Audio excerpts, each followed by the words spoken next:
Hello, all. I welcome you all to the fourth lecture of E614. In our previous sessions, we discussed about uh, atoms, electrons in atoms, and then we discussed the Drude model for electrical conduction in metals, and then we saw its shortcomings, and then we went on to discuss the wave nature of electrons. And in the last lecture, we discussed about periodicity in crystalline solids because it is the easiest to study first. And we saw that electrons in periodic, uh, we saw that if you are, so the solids have some predefined shapes, some well-defined shapes such as simple cubes, body-centered cubes, sphere-centered cubes, and all those things. And if there exists a periodicity in the real space, like in which we expressed it as an as a Dirac structure, like let us say an f of r, if we represent it as a summation of m, n, comma p, three-dimensional Dirac minus 1 vector minus pc vector. So basically it has lattice constants a, b and c along the directions a vector, b vector and c vector. If we have such a lattice in the real space, we also saw that if you can transform this in the Fourier space, you also get the same three-dimensional Dirac train. F of k is 2 pi by omega, omega being the volume of this of a unit cell in the real space. The volume in the reciprocal space is inverse of that. Again, a summation of all m, n and p delta cube k minus g, and g being the reciprocal lattice vectors, which we saw that it is defined such that if this is what we define as R, that is the real space vector, we saw that the definition is e power I g dot R equal to 1. Right. Now, with these things given, we saw that the reciprocal lattice has some very important points, and I suppose that you would have done some homework regarding the same. Let's proceed now to study few further important consequence of having this periodic lattice. So one such is the origin of a band gap. So basically, today's topic will be the origin of a band gap. So before we go into dealing today's topic of periodicity in atoms, uh, let us just quickly recap our previous discussion on, on a localized electron. So here we discussed that if we have an electron which is localized in space to minus a to plus a, then we have a Fourier we the solution is simply a plane wave solution e power I kx, and k being the Fourier space variable, that is the spatial frequency, has particular has a particular relation in the sense that if a is very small, then we have the k which is really broad, or the values of k being very broad, and if we have a being extraordinarily large, then we have a single k. It's equivalent to say that if a is super large, like it's a plane wave traveling from minus infinity to plus infinity, it will have one single value of k, which is simply the plane wave as we discussed, right?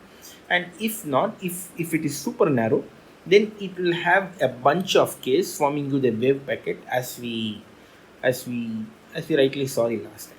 Okay, with this brief introduction, let's go to this current today's topic of origin of the band gap.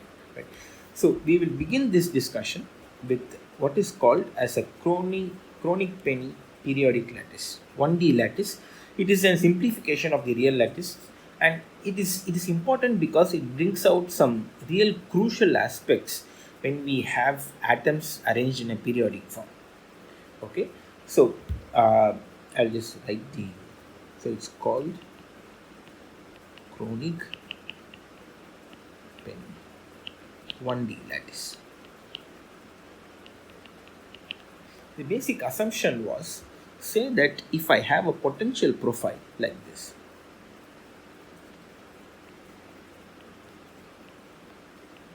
which is periodic in space. So what I mean by periodic in space is, let us say if I take this particular value as x is equal to 0, if I go to x is equal to a, the train is infinite, right? So it looks the same way if I look down, if I look along this direction or in the other direction, right? It looks just the same. And if we take this particular y value as v naught, so basically this is like a potential well, right? So it is v naught here, and suddenly at x is equal to 0 it drops down, and it drops down to all values. X is equal to a, x is equal to 2a, 3a, 4a, similarly minus a, and so on and so forth, right? And let us say that if this width in which it falls down is, let's say, b, right? So let us first try to solve an electron which is in, solve for an electron which is in this periodic lattice, right? So how will we do this? Let us just take one particular section of this. So I am saying we are going to calculate or find what is the wave function of an electron which lies in this, right? So for this we have to go back to our Schrodinger's equation. Schrodinger's equation says that minus h bar square by 2m del square plus v of r, right, psi is E of psi. This is our one-dimensional Schrodinger equation. There is nothing which is changing in time, so we leave out the time components. V is only space. Till now it is three-dimensional. So this del square we can convert it to d by dx square, right? So now how do we solve this? This is something that we have seen many times in normal mathematical courses, right? So when we have something like this, we split this this particular section into two once again, okay? Call this as region 1 and call this as region 2, right? And find the wave function psi 2 and psi 1. In region 1,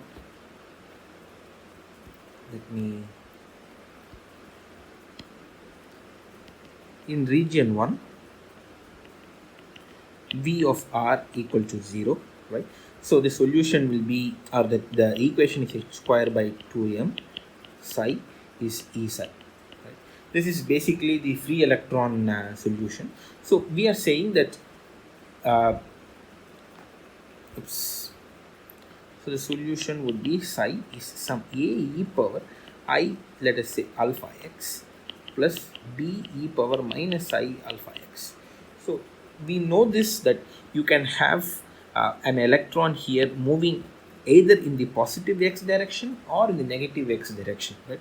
So now I'm taking both of them into account, and its coefficients and a and b are unknown, which we will solve. I will show you how we will solve this. I hope till now it's okay, right? Because this is the equation that we have previously seen. Now let's go to equation 2. Oh wait, so here I have not yet defined what is alpha, right? So alpha is pretty straightforward, right? It is root 2m e by h bar. This I being the negative because of whatever that we have seen before, right? So now let us go back to region 2. The region 2 is also pretty straightforward. So it is also a constant in space, right? So it is not a spatially varying potential. So we can write this as minus h bar square 2m d square by dx square psi equal to e minus v psi, correct? Because v is constant, right? So the solution to this is 1. The solution to this will be similarly c e power I beta x plus b e power minus I beta x, correct? I suppose it should not be very difficult. 2m e minus v by h bar. This will be your beta here, correct? Following the same thing as region 1. So now we have four unknowns. We have to find four conditions. The simplest is that, so we have a wave function, a single electron, right, which goes through this entire space, through this entire region. So we expect, because this wave function is a physical thing and it has to be measurable, that is any operator acting on this to be measurable and so forth. So we expect the wave function to be continuous as well as its derivative to be continuous, right? So what what will be the first boundary condition is psi of x equal to 0 equal to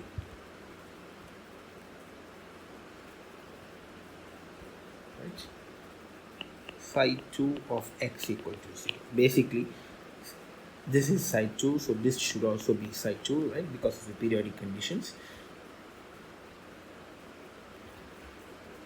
Similarly, we can also write psi 2, psi 1 dash of x equal to 0 is equal to psi 1 dash of x equal to 0.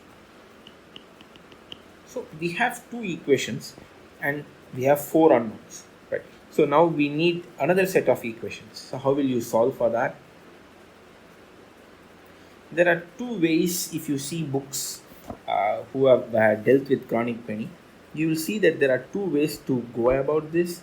The easiest way is to think that because it is a periodic lattice, whatever is there at x is equal to 0 should be same at x is equal to a as well, right? So basically you can always write psi 1 of x is equal to a is equal to psi 2 of x is equal to a, and psi 1 dash of x is equal to a equal to psi 2 dash of x is equal to a.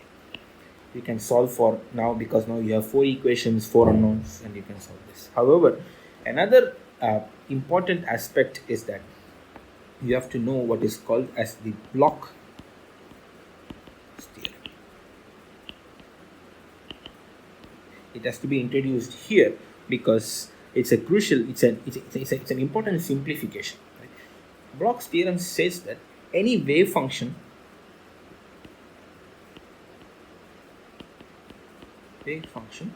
which satisfies Schrodinger's equation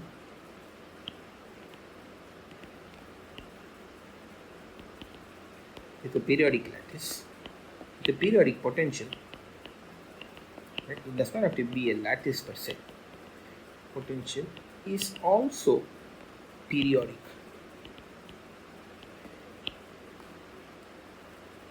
With the same periodicity of the potential.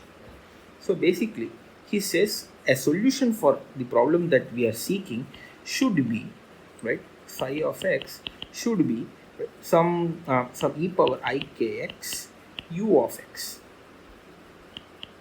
such that u of x equal to u of x plus a, because a was the periodicity that we saw above, right?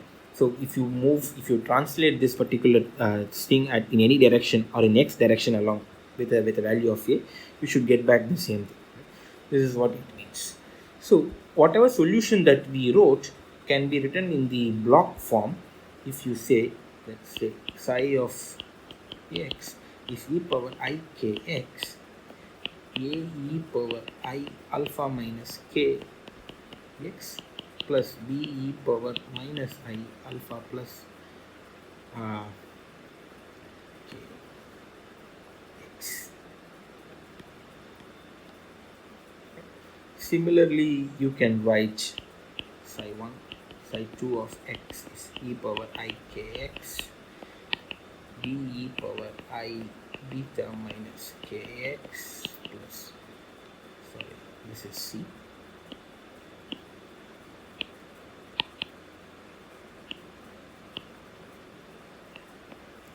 plus b e power I beta minus k x.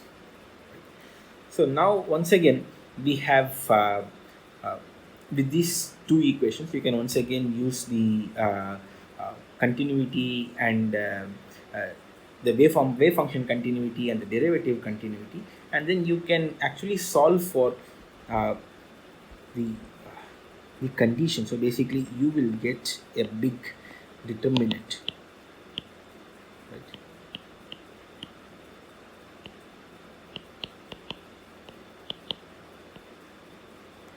If let us say that we take these four equations and then we put them, if we solve them together, so we will get these four equations and all the right hand side to be 0. So the only way this particular setting will have a non-trivial solution is when this determinant b is 0. This will be given as your homework, but however I'll just give the solution here because that's what we are interested in. So if we actually solve this determinant, it will be trivial small geometrical algebraic exercise, right? We put zeros and a's into all these things, so you can actually come up with the determinant. The solution you will find is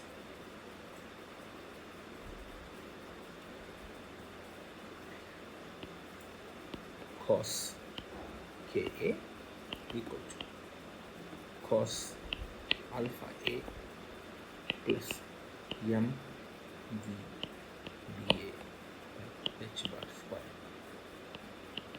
sin alpha a by f. So this will be the equation that you will get for the determinant to be 0. You know alpha was defined as root 2 m e by h bar, right? It's basically the energy of this particle, and v is the potential that we have, potential of the barrier. You can see this right hand side, right, has two components, and the left hand side is a cos. And for any value of the right hand side, if the value in right hand side exceeds the value of 1, you can see that there can be no possible solution for that, right? Because the cos of any number can be only between -1 and +1. So if I evaluate this right hand side, hold on a second.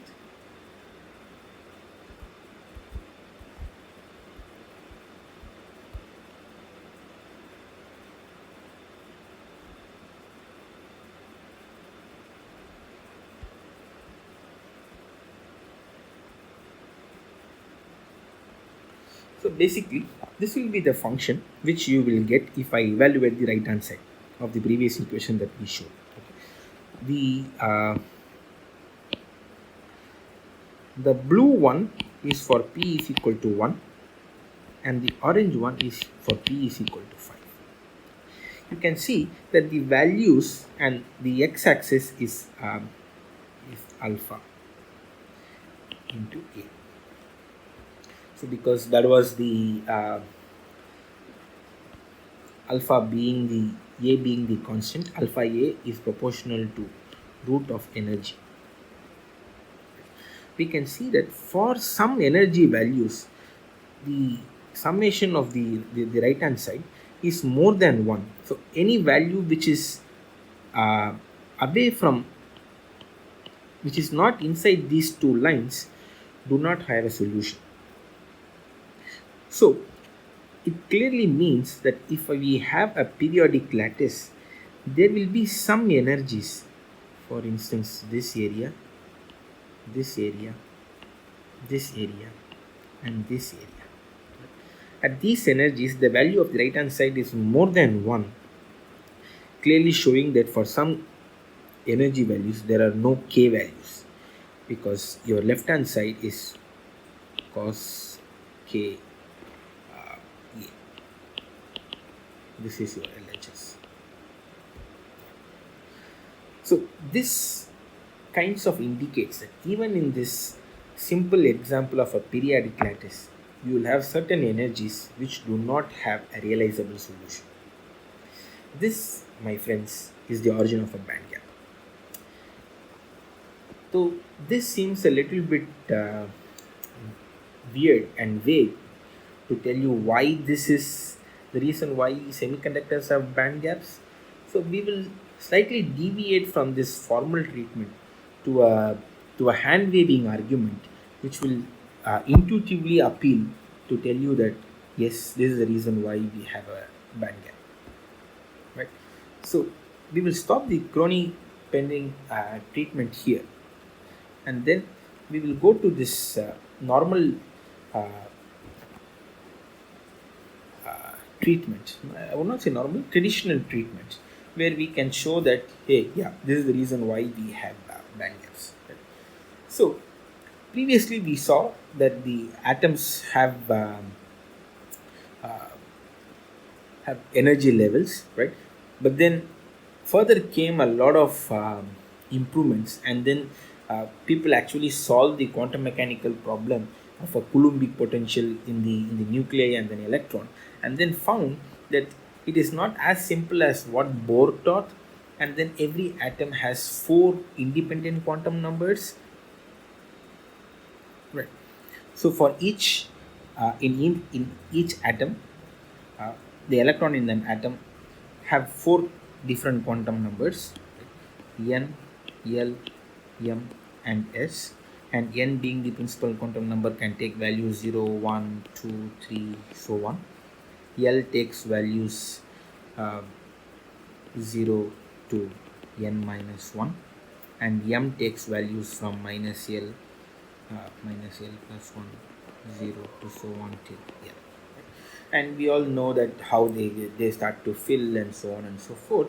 Now let us take a simple example of an element, say silicon. Right? We all have heard silicon, you know silicon well enough, so we take silicon as an example. Okay. The valence electrons in silicon, the valence is a term which is very loosely used, but then it just means the uh, the shells which are not fully occupied, right? The reason for having shells not being fully occupied will be apparent as we discuss the bands and so on and so forth. But for now, let's assume that we use the idea of valence which you have been taught till now. So basically silicon has 3s2 and 3p2, right? This is the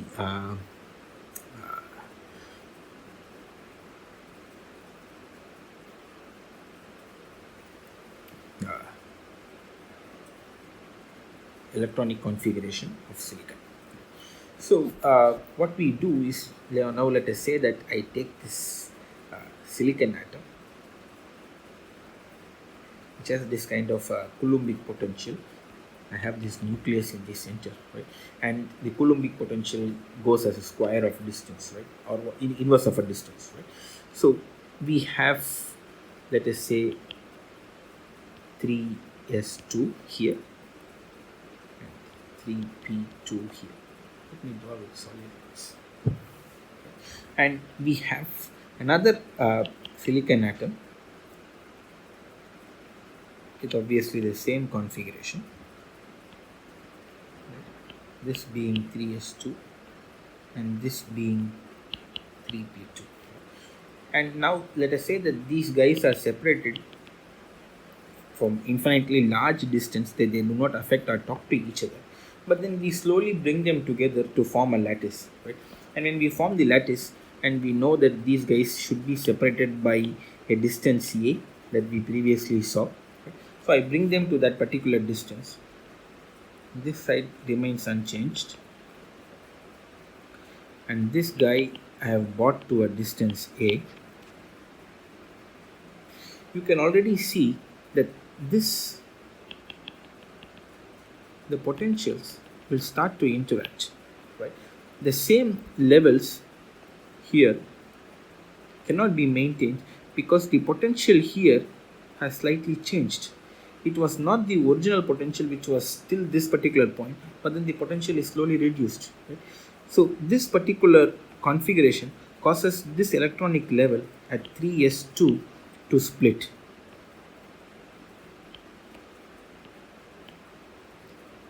There is also a more fundamental reason for this that comes from the Pauli's exclusion principle. Right? Pauli's exclusion principle says that no two electrons can have all the quantum numbers the same. You know that this can also be derived from the first principles, right? So basically, it comes from the fact that fermions or electrons have antisymmetric arrangement principles, right? So psi of A and psi of B is actually minus psi of B, psi of A.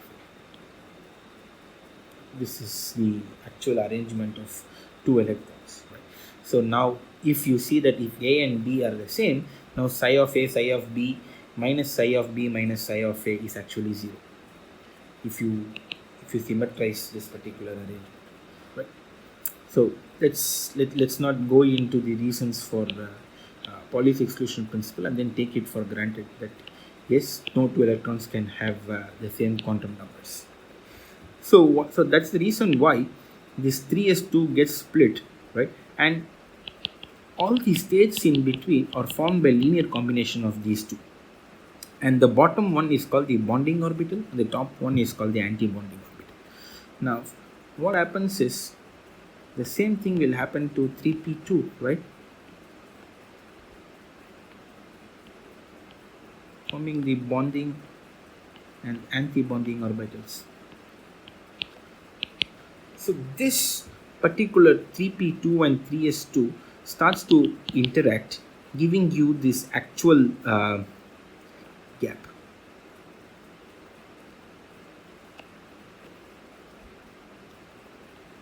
So the region in which this 3p2 and 3s2 or 3p and 3s orbitals interact, they give you this region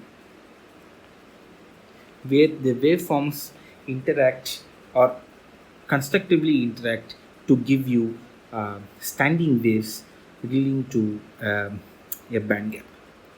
Now you can ask me, why do they actually form the standing waves only here and not in anywhere else? Now that is seen if you go to the K space. So basically we are still talking about the wave functions and everything in the real space. Now let's take a step back and go to the K space behavior of free electrons. Now let us talk about the same electron in this particular picture, right? Electron in this in a single atom, which is far away from the other atom without having any interactions, right? So now you have the same parabolic dispersion along K. Those in the positive K values are having positive momentum, negative K values are having negative momentum. In the sense, it can be loosely thought about having electrons moving in the positive x-axis and the plane wave moving in the negative x-axis, right? Because this is, the momentum is h cross k and the negative K values are actually moving like this. So we have another atom which is having the same kind of a dispersion, right? Now if I bring these two together, right, so now what happens?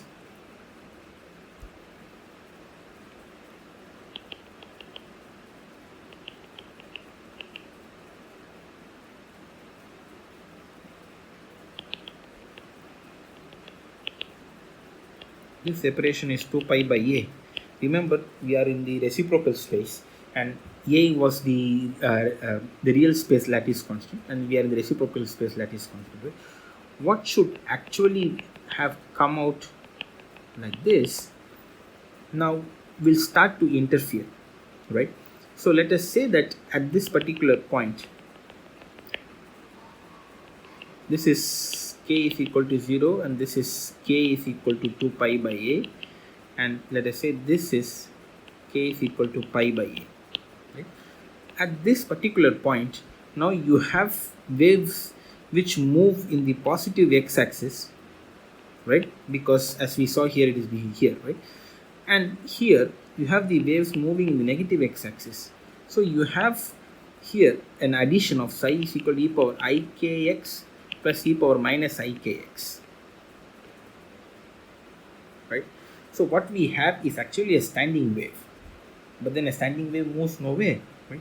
So basically it is in these junctions where they interact, right, you have an opening of the gap.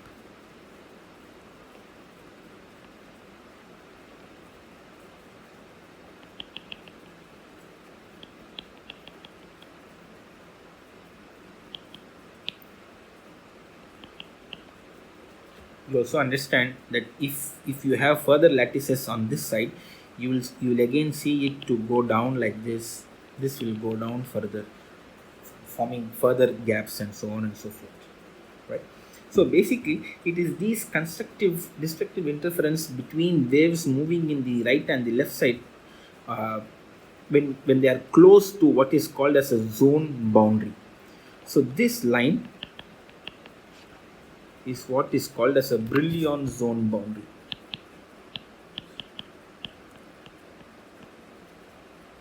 You understand why Brillouin zones are actually formed this way, right? So when in the free electronic dispersion, waves which are close to the Brillouin zone boundary interact with the waves from the next Brillouin zone, forming the standing waves and hence giving you the gap, right? So you can see why Brillouin zones are important, right? So how do you actually make a Brillouin zone, right? So let us say that I have a lattice like this in the reciprocal space, of course. A Brillouin zone is actually written by having perpendicular bisectors to all the lattice vectors.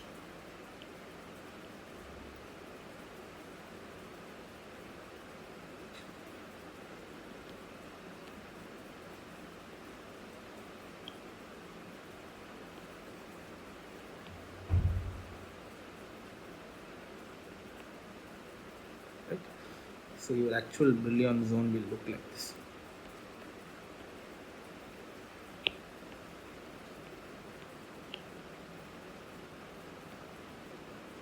So it is always at, let's say this is 2 pi by a, and this is pi by a. Right? So with this we stop this current lecture and then proceed further on the next section on understanding band gaps in solids and how we differentiate between metals, insulators and semiconductors. Thank you.